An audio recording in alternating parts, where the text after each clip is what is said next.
सपनों की दुनिया में अब एक नई चमक लाएं। अपने घर की रौनक में चार चांद लगाएं। थकी हुई दीवारों में नया जोश ले आएं। इंटेलेक्स पेंट्स के संग जिंदगी में कुछ अच्छी यादों को बनाएं। पेश है इंटेलेक्स के डिफरेंट वैरायटीज में उपलब्ध शानदार और बेहतरीन पेंट्स, जिसमें शामिल है एंटी क्रैक टेक्नोलॉजी से बना signature interior and exterior luxury immersion paint, जो आपके घर को दे एक नया लुक। संपर्क करें 180021239494 पर।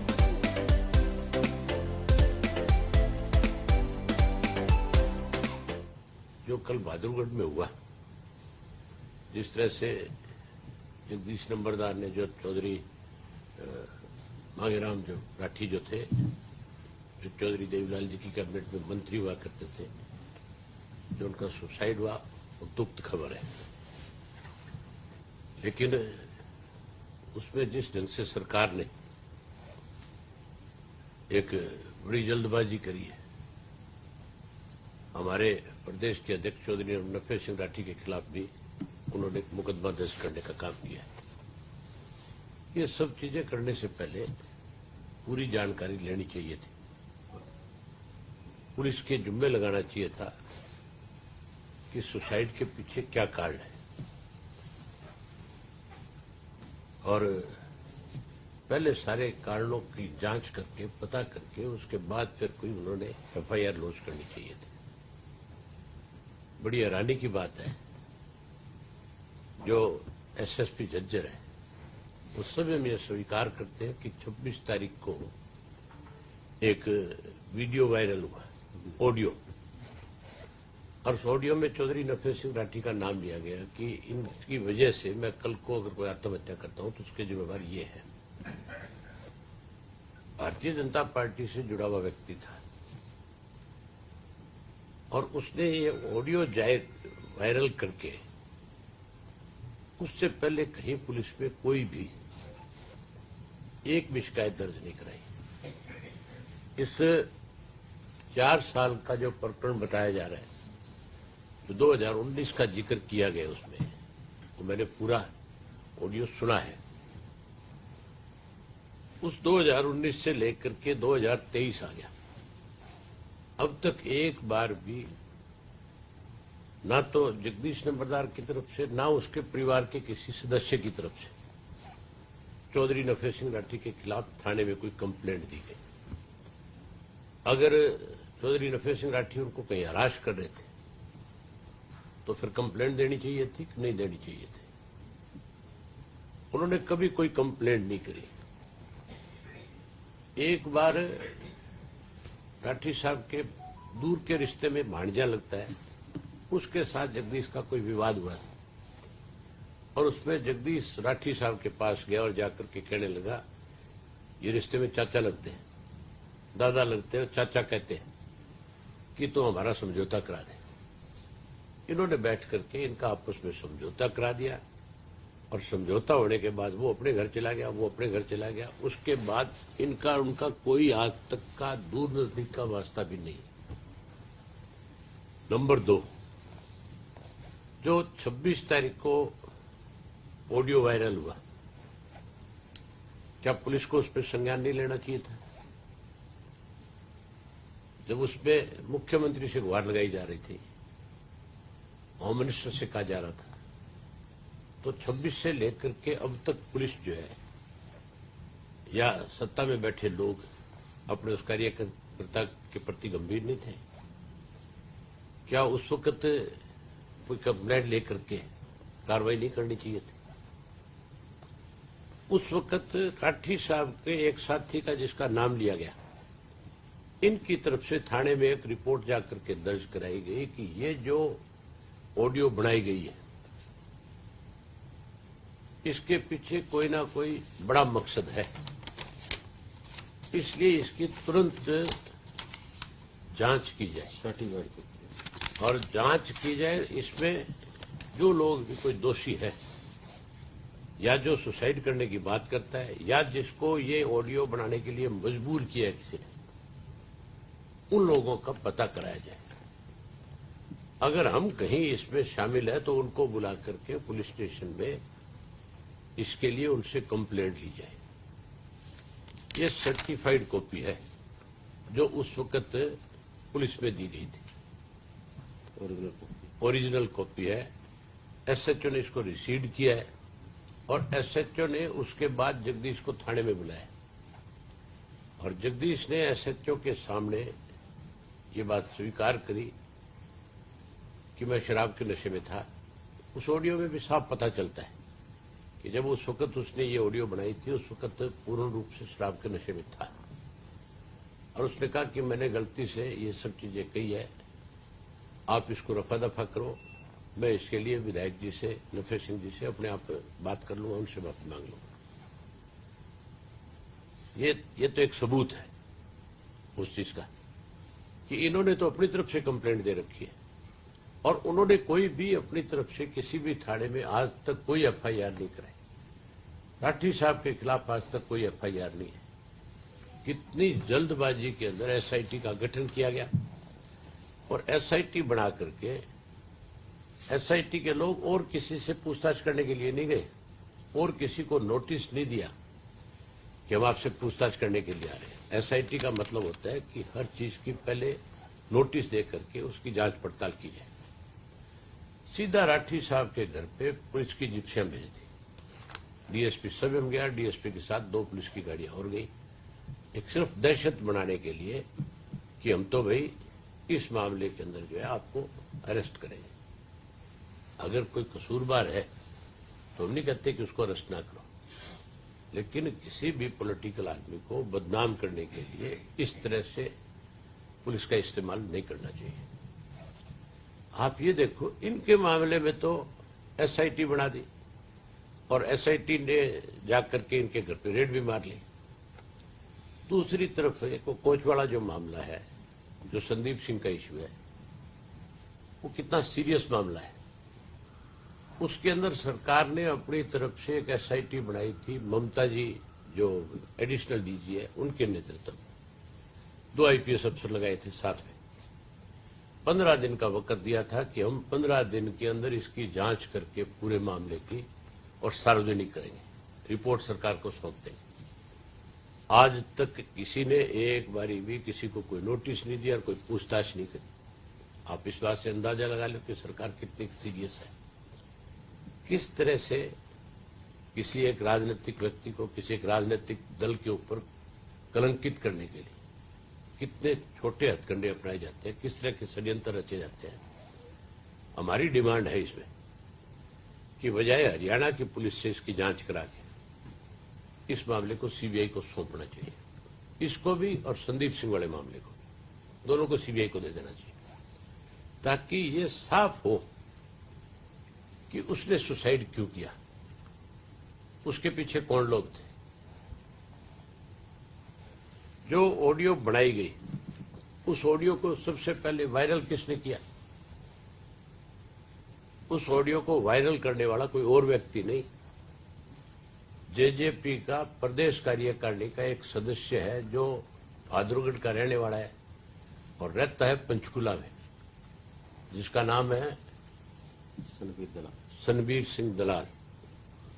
उसके पास ऑडियो कहां से गई, इस बात की भी जानकारी लेनी चाहिए, जांच करनी चाहिए पुलिस को कि उसने सबसे पहले उसको जारी किया और फिर जारी करने के बाद उसके पास गई तो कहां से गई। यहां तक भी इस बात को लेकर के लोगों में चर्चा है कि ये ऑडियो बढ़ाने में सबसे बड़ा हाथ उसी व्यक्ति का है। ये जेजेपी वालों का एक षड्यंत्र है। इसलिए हम चाहते हैं कि इसकी जांच सीबीआई से हो। सीबीआई से जांच होगी तो सारी जानकारी सबके सामने आ जाएगी। हमें दुख है इस बात का, जो जगदीश नंबरदार जिसकी सुसाइड हुआ है, उसका छोटा भाई हमारी पार्टी से जुड़ा हुआ है। वो हर रोज पार्टी के जो भी कोई पार्टी की मीटिंग है उन सब मीटिंगों में आता है, पार्टी की तरफ से जो जिम्मेवारी उसके लगाते हैं वो उस काम को पूरा करता है। सुसाइड वाले दिन भी वो मेरे पास आया हुआ था।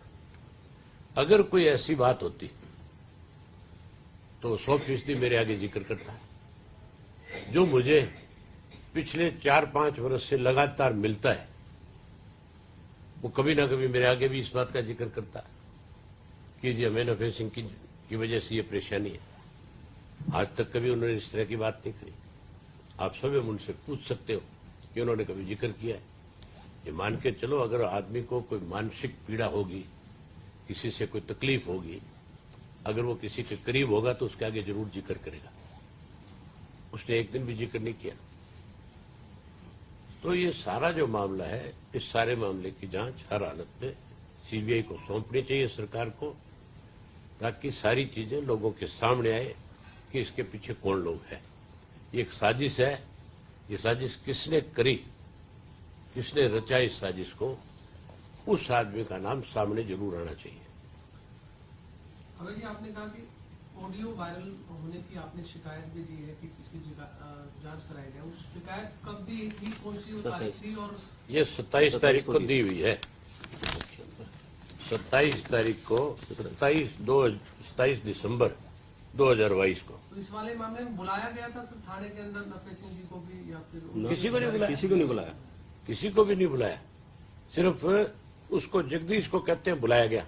एसएचओ ने उससे पूछताछ करी, उसके बाद डीएसपी ने भी उससे बात करी। ये सारी चीजें डीएसपी और एसएचओ बता सकता है कि जब उन्होंने उसको बुलाया था तो उससे आपकी क्या बातचीत हुई। अगर उसने उस वक्त भी नफे सिंह का नाम लिया कि नफे सिंह से मुझे डर है, तो फिर उनको उसी वक्त उससे एक एफआईआर लॉन्च करवानी चाहिए थी और चौधरी नफे सिंह को नोटिस देकर के पूछताछ करनी चाहिए थी। करनी चाहिए थी कि नहीं करनी चाहिए थी? तो ये एक साजिश है। अब किसने इस साजिश को रचा है, कौन इसका जिम्मेवार है, वो तभी सामने आ सकती है जब इसकी निष्पक्ष जांच हो। एक पार्टी को घसीटना क्या मानते हैं कि राजनीतिक साजिश हो सकती है, और कौन इसके पीछे है? ये साजिश ही है तो और मैं क्या बता रहा हूं आपको। साजिश, अगर ये साजिश नहीं है तो फिर 27 तारीख को जब इन्होंने कंप्लेंट दी तो इसके बाद जगदीश से जो पूछताछ हुई, उसके बाद अगर कहीं जगदीश नाम लेता इनका तो फिर एफआईआर होनी चाहिए थी। उसको पुलिस प्रोटेक्शन देनी चाहिए थी, उसकी मदद करनी चाहिए थी, इनको बुला करके उसके सामने बैठा करके सारी चीजों को पूछना चाहिए था। लेकिन ये साजिश जो है, इसके पीछे 100% कोई ना कोई राजनीतिक व्यक्ति है, कोई राजनीतिक दल है जो इस तरह की साजिश रच करके हमारी पार्टी को कहीं रोकने की कोशिश कर रहा है, कहीं बदनाम करने की कोशिश कर रहा है। अब इनको इस बात का डर है कि हमने एक बड़ा फैसला ले रखा है, हम फरवरी के महीने से पदयात्रा शुरू कर रहे हैं। इनको इस बात की चिंता है कि उस पदयात्रा के दौरान पूरे प्रदेश भर में आपकी जो आज तक की राजनीतिक गतिविधियां रही है उनके बारे में हम लोगों के बीच में खुल करके बताएंगे।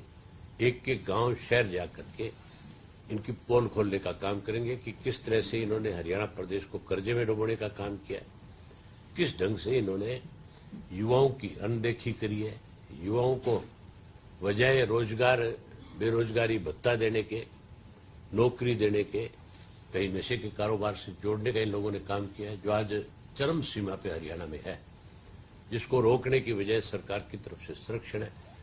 इनको इस बात की चिंता है कि हम इनके लिए कल को बड़ा संकट बढ़ेंगे, इसलिए हमारी पार्टी को रोकने के लिए इस किस्म के षड्यंत्र ये लोग कर रहे हैं।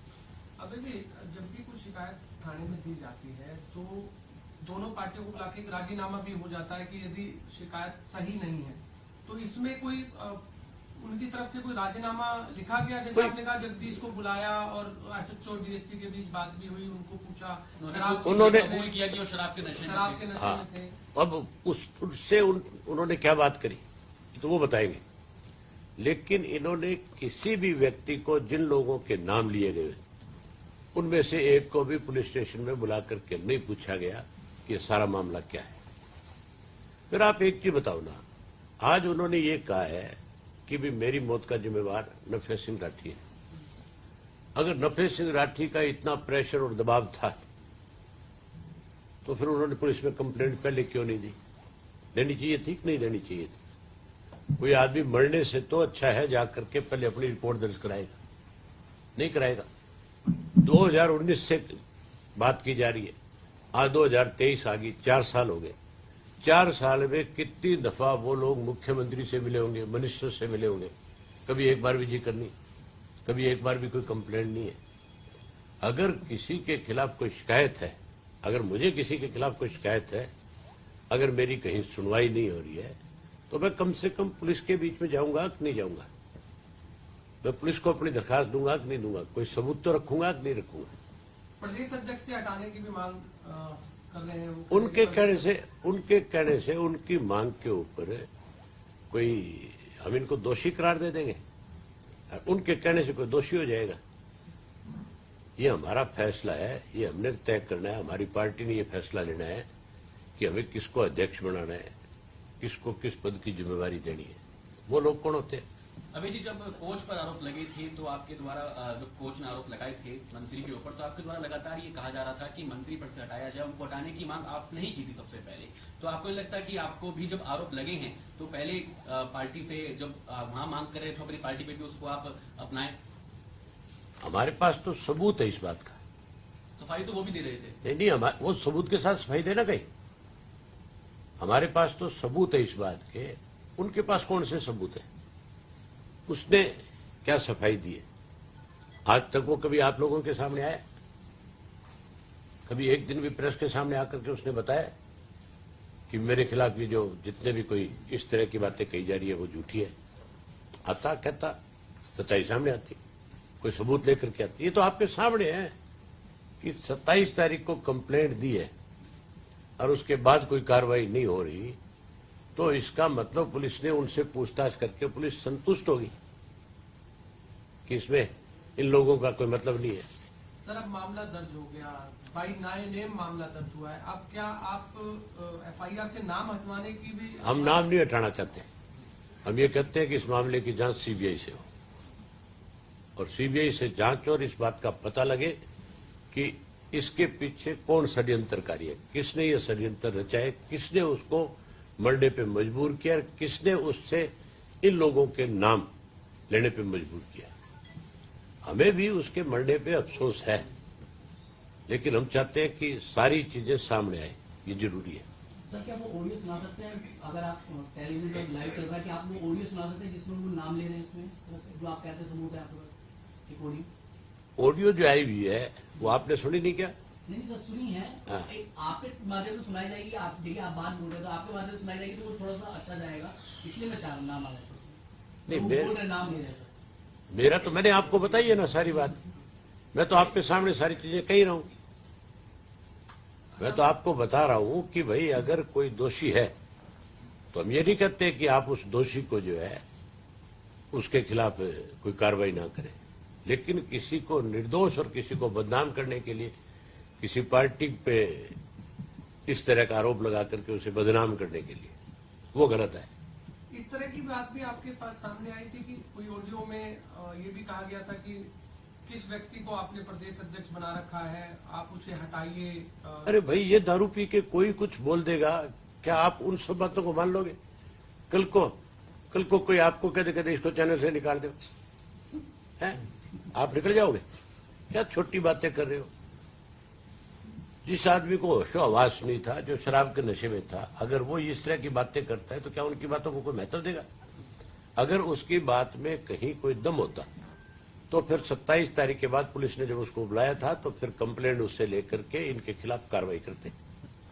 अभी जी खड़गे साहब ने भारत जोड़ो यात्रा के बाद सभी विपक्षी दलों को बुलाया, क्या आप जाएंगे वहां पर? भाई हमें कोई निमंत्रण नहीं है इस बात का, और ये सब चीजें बाद की है। कोई निमंत्रण देगा उसके ऊपर हम विचार करेंगे, हमारी पार्टी तय करेगी कि हमें इस पर क्या फैसला लेना चाहिए। फरवरी से आप ये पद यात्रा की शुरुआत कर रहे हैं, क्या शेड्यूल उसका रहने वाला है और किस तरह से अब जनता के बीच? इससे पहले क्या कोई अपनी बॉडी भी बनाएंगे, क्योंकि अभी तक हमने 9 मेंबर की कमेटी बना रखी है और उसको ये जिम्मेवारी दे रखी है। 15 तारीख को चंडीगढ़ के अंदर इसको लेकर के बैठक कर रहे हैं। जो रूट इन्होंने बनाए हैं, जो रूपरेखा इसकी तैयार करी, उस पर चर्चा करेंगे। अभी हमारे पास समय है, हम एक एक चीज को बारीकी के साथ देख करके इस कार्यक्रम को आगे बढ़ाएंगे।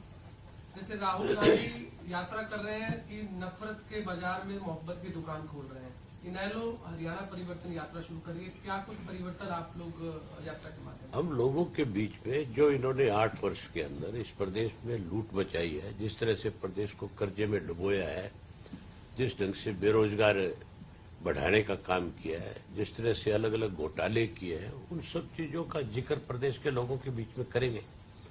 और हमें विश्वास है कि लोगों को हमारी बात के ऊपर भरोसा होगा और लोग जो है इनकी जो हम इनकी पोल खोलेंगे, लोग उसके ऊपर फिर बैठ करके चर्चा करेंगे। लोग आज भाजपा से और इस सरकार से दुखी है, लोग बदलाव चाहते हैं। ये आपको भी पता है कि हरियाणा का और देश का बच्चा बच्चा जानता है कि हरियाणा प्रदेश के अंदर सरकार नहीं लुटेरों का गिरोह है। हम इस गिरोह को हर हालत से सत्ता से बाहर करना चाहते हैं। अगर जी राहुल गांधी की यात्रा से जहां कांग्रेस के नेता उत्साहित हैं, तो वहीं बीजेपी ये कह रही है कि ये यात्रा केवल टी शर्ट दिखाने के लिए हो रही है। आप कैसा सोचते हैं इस यात्रा को? आप ये मान के चलो, बौखलाहट तो है बीजेपी में, है कि नहीं है? कोई आदमी टी शर्ट पहन के, बहुत सारे साधु संत ऐसे हैं जो इस ठिठुरती सर्दी में भी पहाड़ों के अंदर नंगे बदन रहते हैं।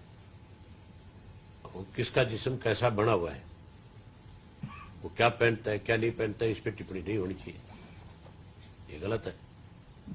अबे जी, FIR का मुद्दा एक बार फिर ठंडे बस्ते में आपने जो बात आज हमने करनी थी, हमने इसी इशू पे सिर्फ चर्चा करनी थी, इस पे चर्चा कर ली।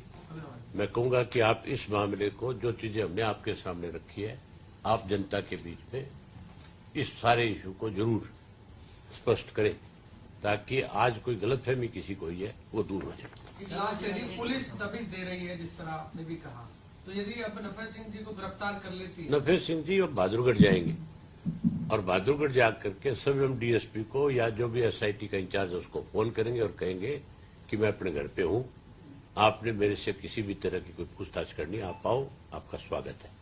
लेकिन हमें इस पुलिस के ऊपर कोई भरोसा नहीं है, इसलिए हम चाहते हैं कि सारे मामले की जांच CBI से हो।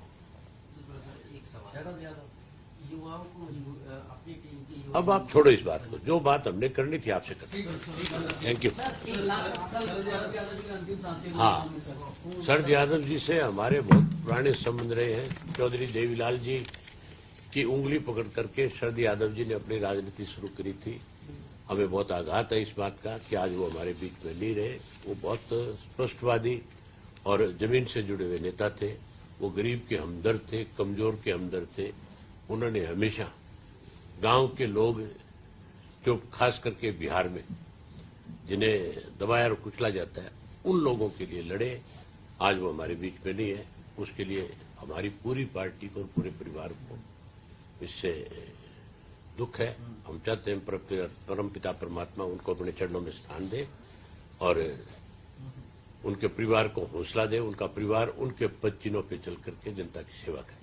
नफर सिंह से एक सवाल है।